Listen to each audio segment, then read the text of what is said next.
Ito yung mga ano, ayan, kalawak na po. No, dati ito kasi, you know, ayan.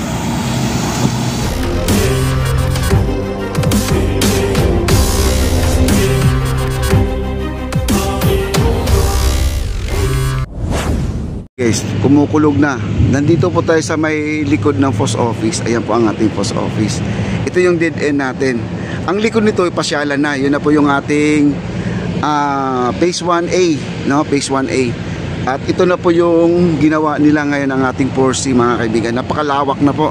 No, dati ito kasi medyo paliit dito, guys. Ito. Bagong buhos to. Bali, nagdagdag po tayo ng hindi pala, mga ilan ba yung poste? 8 yatang poste na iterik dito, guys, na ilagay dito, no? Ito yung dinugtong nila. Ito na lang po ang kulang dito kasi ito ay mabilis lang naman to gawin nila, no? Ito. Tapos dito sa bandang gilid, marami pa rin tayong mga gamit dito, no, sa construction. Kasi alam nyo, bakit wala na pong gumagawa dito? Nandun sila sa Piatti, guys. Puntahan po natin yung Piatti ngayon. Nandun sila nagtatrabaho ngayon. At ito, iniwan lang po dito. At kampante naman tayo. Wala po ditong mga mando. Wala ditong mga mando, mga kaibigan. Kasi may mga tangke dito. Dito naman may security guard dito, guys. May security guard dyan. Sa baba lang po may security guard. Huwag po kayo mag-alala. Kasi alam mo na mga Maynila. Kasi naiwan mo lang yung gamit mo. Pag harap mo, pag talikod mo, wala na. Ito yung mga ano. Ayan. Marami pang mga bakal. Mga bakal na yan ay ginagawang ano, scaffolding po yan, mga kaibigan, no? At ito yung mga ano, yung baluster. Kaya yan po ay tinambak na dyan dahil po ay nandito po yan dati yan, dito yan. Dito yan nakaharang. Ayan. Yun. Tapos ito na po. Yung iba dyan, guys, magagamit pa yung mga ibang baluster yan. Gagamitin pa nila yan. Kagaya doon sa kabila na ganyan din, giniba din nila pero nagamit nila sa hagdanan, guys, no? Reuse kumbaga kasi mahal po talaga itong mga baluster natin. Mahal na mahal ang taong bayan na yan. Hindi, may kalidad po talaga yan, no? Mahal na klase po yung ano na yan, yung baluster na yan. Ayun po, nakatambak doon. Baka may paggagamitan pa. Pwede pa gamitin yun, guys. Oo. Mas maganda ngayon may palaman na sa gitna, no? Yan, no? Napakalawak, guys, oh. Ito. Masarap maglakad dito, oh. Kita nyo naman. Ito yung sa baba. Yan. Ayan, oh. Ito, tatanggalin lahat yan, guys. Yun ang sinasabi ni Bossing. Lilinisin pa nila lahat to. Sa bagay, mabilis lang sila maglinis. Ito, oh. May mga pilote pa dito. Ayan. Yung mga pinagputulan na po ito, guys. Mga pilote na to. Yan. Oh, dami pa, no? Ayan. O, dito naman sa kabila. Ayan. Yun. Yan ang motor. Yan po ang motor natin. Okay? Lakad po tayo. Maraming salamat. Okay, like, share, like, and comment lang po tayo, guys. Enjoy lang po tayo dito sa ating live, sa ating updates everyday kay Papa Rick Channel. Maraming salamat. Rodolfo Fortaleza, Rex and Jenny, thank you so much. Ayan, Mambing Ang, maraming salamat din. Thank you so much. Sir Nando Marcos, thank you so much din sa'yo. Okay. Ito po, bakit, hindi po natumba to, guys, sa hangin, kundi tinumba talaga nila para naman po ay nakakasiguro tayo na pag may mga bagyo po, kasi kung yun ay nakatayo yan, ako, damage po lahat yan. Ang lakas po talaga ng hangin dito, guys, itong area na to. Kasi nasa ibabaw po tayo ng esplanade, mga kaibigan, kaya malamang hangin talaga dito dadaan. Ayan, oh. Tinumba talaga nila yan. Ayan, may mga kalso yan, oh. Yan, nilalagyan nila ng kalso para hindi mabasag yung ating mga acrylic cover. Ayan, oh. Ayan. Grabe, ito yung umpisa, guys.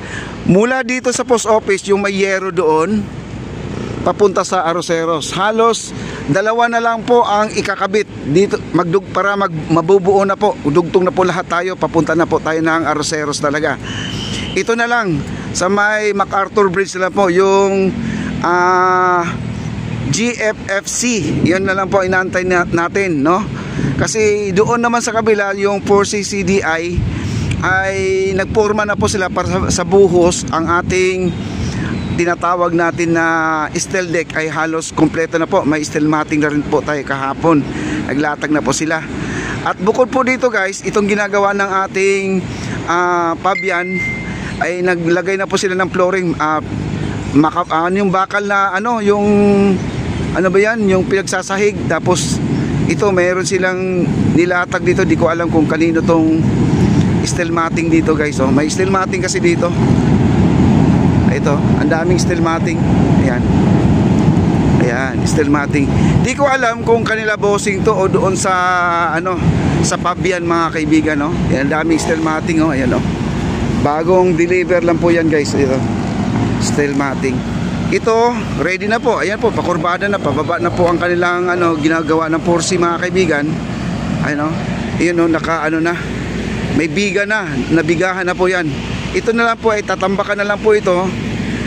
Sabi nga ni bossing, sandali na lang to. Inaantay lang po talaga tong Pabian guys. Si Pabian na po. At saka yung doon sa dulo, meron pa sa dulo yung 4C. May gumagawa sila ng forma.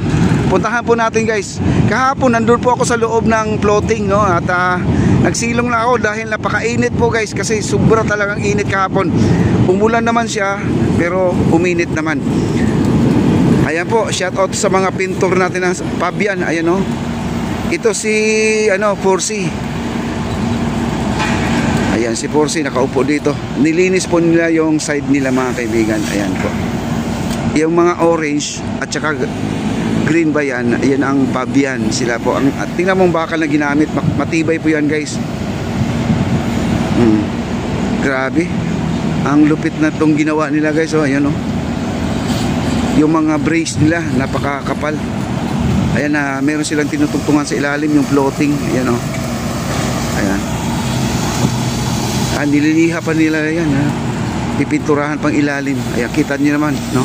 Wala pong automatic dito. Lahat po dudukutin hanggat maaabot ng kanilang kamay.